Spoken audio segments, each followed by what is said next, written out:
What if some of the most infamous serial killers in modern history were not simply the product of broken childhoods, but the unintended consequences of MK-Ultra psychological experimentation? A program built on the premise that the human mind could be dismantled, fractured, and rebuilt through trauma, chemical manipulation, and conditioning.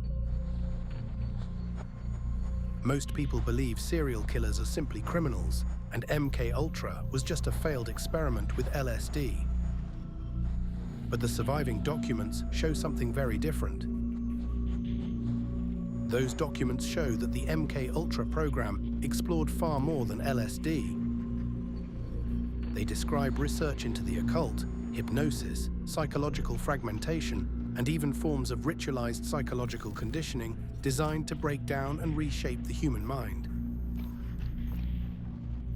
When you start digging into several infamous criminal cases, including Jeffrey Dahmer, Ted Bundy, Charles Manson, and Timothy McVeigh, the Oklahoma City bomber, strange parallels begin to appear. In many of these cases, there are lingering occult or satanic undertones, along with environments tied to psychological manipulation and behavioral influence. The more closely you examine the backgrounds, symbolism, and psychological patterns surrounding these individuals, the more unsettling the connections begin to look, as if the pieces of a much darker puzzle might fit together. To understand how these pieces might connect, we have to go back to the early years of the Cold War, and to one of the most disturbing psychological research programs ever conducted by the United States government. In 1953, the CIA launched a classified project known as MK-Ultra. Its goal was simple on paper, but terrifying in practice: to discover whether the human mind could be broken apart, controlled, and rebuilt. Through secret funding channels, MK-Ultra quietly spread into universities, hospitals, prisons, and research institutes across North America. Scientists began experimenting with powerful hallucinogens like LSD and mescaline, extreme hypnosis techniques, sensory deprivation, and brutal electroshock treatments designed to erase memory and personality patterns. But some of the surviving documents suggest the research went even further. Certain MK-Ultra sub-projects explored altered states of consciousness, ritual symbolism, and psychological fragmentation. Methods aimed at dismantling a person's identity and reconstructing it under external influence. The man overseeing much of this research was a CIA chemist, Sidney Gottlieb, a shadowy figure who believed the mind could be chemically and psychologically dismantled. Other researchers connected to the program, including psychiatrist Dr. Louis Jolyon West, studied hypnosis, drug-induced dissociation, and the mechanisms of behavioral control. Officially, MK-Ultra was shut down in the early 1970s. Thousands of documents were destroyed before investigators could examine them, but the fragments that survived reveal a program obsessed with breaking and rebuilding the human mind. The question driving these experiments was chilling. Could a person be turned into a programmable human weapon? When you begin examining some of the most disturbing criminal cases that followed the MK-Ultra era, the psychological themes start to look disturbingly familiar. Take the case of Jeffrey Dahmer. On the surface, Dahmer appears to be another example of a deeply disturbed individual, a psychopath who spiraled into unimaginable violence. But when you look closer at the details surrounding his life and crimes, darker elements begin to emerge. Ritualistic behavior, disturbing occult and satanic undertones, dissociation, and an obsessive fixation on control over the human mind. When you examine Dahmer's case through the lens of Cold War psychological experimentation, a series of unsettling overlaps begins to appear. Dahmer's crimes emerged during the same era when intelligence agencies were secretly studying behavioral manipulation, hypnosis, dissociation, and psychological fragmentation through programs like MK-Ultra. Dahmer himself served in the US Army during this period, placing him within the same military environment where classified psychological research was actively being conducted. What makes the parallels even more disturbing is the psychological nature of Dahmer's crimes. He was obsessed with absolute control over his victims, even attempting to chemically alter their minds in order to create submissive zombies who would obey him completely. That disturbing fixation on breaking down a person's will and rebuilding it under total control echoes the very kinds of behavioral manipulation MK-Ultra researchers were investigating. Jeffrey Dahmer showed a disturbing fascination with demons, possession, and satanic themes, repeatedly watching The Exorcist III and becoming intensely absorbed in its darkest scenes. The film centers on the Gemini Killer, a character who calmly describes being used as a vessel for evil and the devil, suggesting that human beings can be broken down and overtaken by satanic forces. Dahmer was deeply drawn to this idea of demonic possession. Investigators discovered that he had begun building a crude altar using human skulls, which he believed gave him power and meaning. His obsession with dark anti-Christian imagery, symbolic ritual, and the idea of being empowered by something non-human reflects a deeply fractured mental state, where violence and the influence of evil became part of how he understood himself and the world around him. One of the more unsettling moments in this dark timeline unfolds with almost poetic symmetry.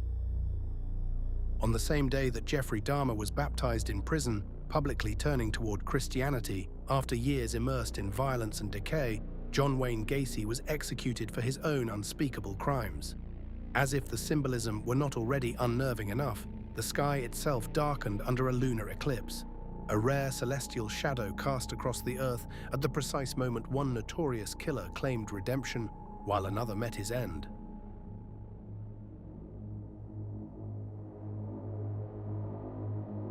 Was this merely coincidence, an indifferent universe aligning random events? Or does the timing invite deeper reflection about the strange patterns that seem to emerge at the edges of human darkness?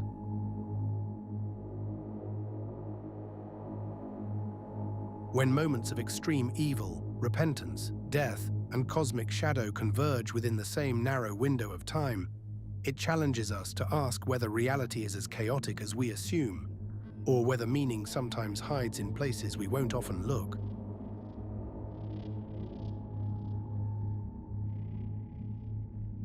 Dahmer is not the only case where these patterns appear.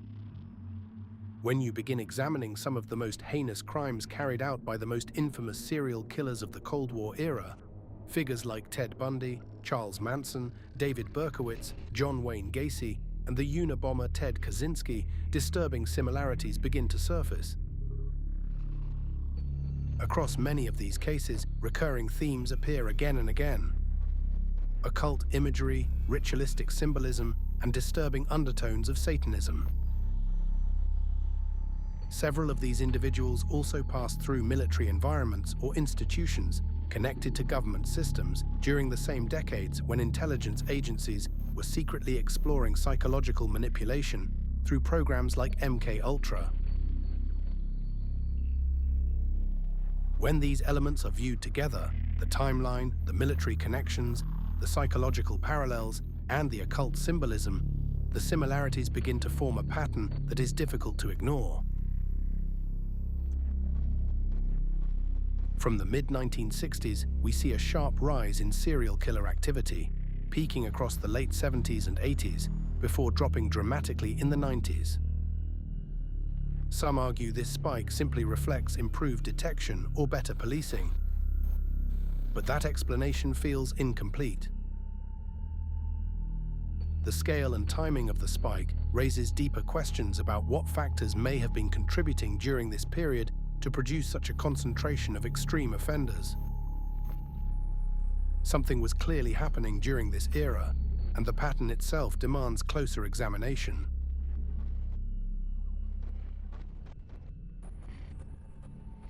When you begin examining other infamous killers from the same era, the pattern becomes even more unsettling. Figures like Ted Bundy, John Wayne Gacy, David Berkowitz, and Charles Manson all emerged during the same Cold War decades when MK Ultra research was being aggressively explored behind closed doors. Disturbing similarities begin to surface across multiple cases, including psychological dissociation, ritualistic behavior patterns, and recurring undertones of occult symbolism. Richard Ramirez openly embraced satanic imagery, leaving pentagrams at crime scenes and declaring allegiance to dark forces. David Berkowitz claimed he was driven by demonic commands, describing external forces directing his violence. Jeffrey Dahmer exhibited an obsessive need for total control over his victims, expressing a fascination with possession, reflecting a psychological fixation on domination and submission. These themes emerged during the same period as the broader cultural phenomenon known as the Satanic Panic of the 80s, when public fear of hidden occult networks surged across North America. Was this simply a period of public hysteria, where society began seeing satanic influence everywhere it looked? Or did the rise of occult themes point to something more real beneath the surface? Why do repeated references to ritual symbolism and dark imagery appear during the very same decades when serial killer activity reached its highest levels? And then there is the bizarre case of Charles Manson, perhaps the most disturbing figure of them all. Before the Tate LaBianca murders shocked the world, Manson had spent years moving in and out of the prison system, repeatedly being released despite a long criminal history. After his arrest, Manson was evaluated by psychiatrist Dr. Louis Jolyon West, a controversial researcher highly involved in CIA-funded behavioral studies during the MK Ultra era.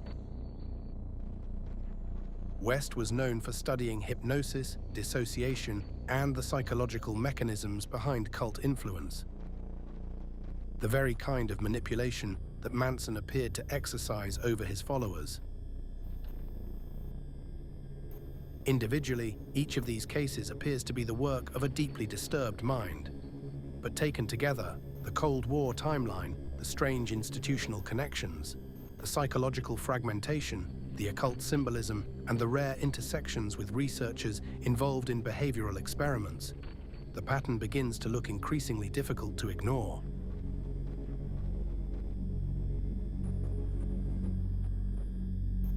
One case, however, stands apart from the rest. Ted Kaczynski, the Unabomber, was directly subjected to psychological experimentation. As a young student at Harvard in the late 1950s, Kaczynski participated in controversial psychological studies conducted by Professor Henry Murray. The experiments subjected participants to intense psychological stress and interrogation designed to break down their beliefs and identities. Years later, investigators discovered that Murray's research program had been connected to funding streams tied to CIA behavioral studies associated with the MK Ultra network.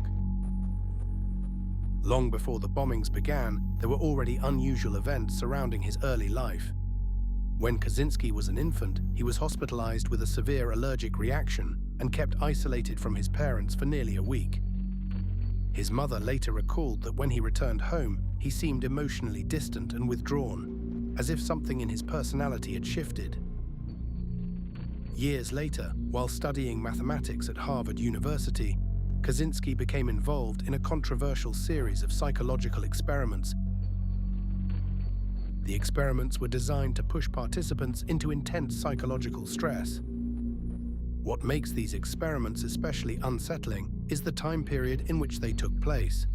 Kaczynski's participation at Harvard occurred during the late 1950s, at the exact moment when intelligence agencies were secretly funding behavioral research at universities as part of Cold War psychological warfare programs like MK Ultra. Murray himself had previously worked with US intelligence during World War II, and his research into personality breakdown and stress interrogation mirrored many of the themes appearing in MK-Ultra-era behavioral studies. Following this trail brings us to Timothy McVeigh, the Gulf War veteran behind the Oklahoma City bombing. Just like Ted Kaczynski, who was put through harsh psychological experiments tied to MK-Ultra-type research, and Jeffrey Dahmer, who also came out of the US military during the same time period, McVeigh appears in the middle of the same pattern where military backgrounds and psychological stress keep showing up again and again. At some point, the overlap starts to look less random and more like something worth paying attention to. If programs like MK-Ultra were officially shut down, did the research really stop? Or did similar experiments quietly continue under different names into the 80s, 90s, and beyond? With individuals like Ted Kaczynski exposed to extreme psychological stress experiments, Jeffrey Dahmer passing through the military, and Timothy McVeigh emerging from a military background tied to one of the deadliest domestic attacks in US history, the pattern raises difficult questions. Is it possible that some of these grotesque killers passed through psychological programs involving drugs, hypnosis, or behavioral conditioning? And that the outcomes of those experiments didn't just spiral out of control, but may have unfolded exactly as intended? There is a high probability that at least some of the most notorious killers of the modern era were shaped, influenced, or damaged by the same psychological experimentation programs that governments were exploring during the Cold War. The timeline matches, the military ties keep surfacing, and the pattern is too obvious to dismiss. If programs like MK-Ultra were built to break down the mind and rebuild it through drugs, hypnosis, trauma, and conditioning, then it is only logical that some of those experiments would have produced catastrophic results. Rogue operators, fractured personalities, violent outcomes, these would not be exceptions, they would be expected fallout. At a certain point, the overlap between secret behavioral experimentation and the rise of serial killers begins to look less like coincidence and more like consequence.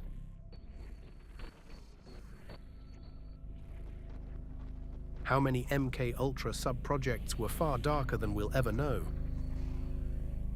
If the patterns we've explored point to anything, it's that MK-Ultra-style psychological experimentation may have extended far beyond what was ever officially acknowledged, and may be far more disturbing than we were ever meant to realize.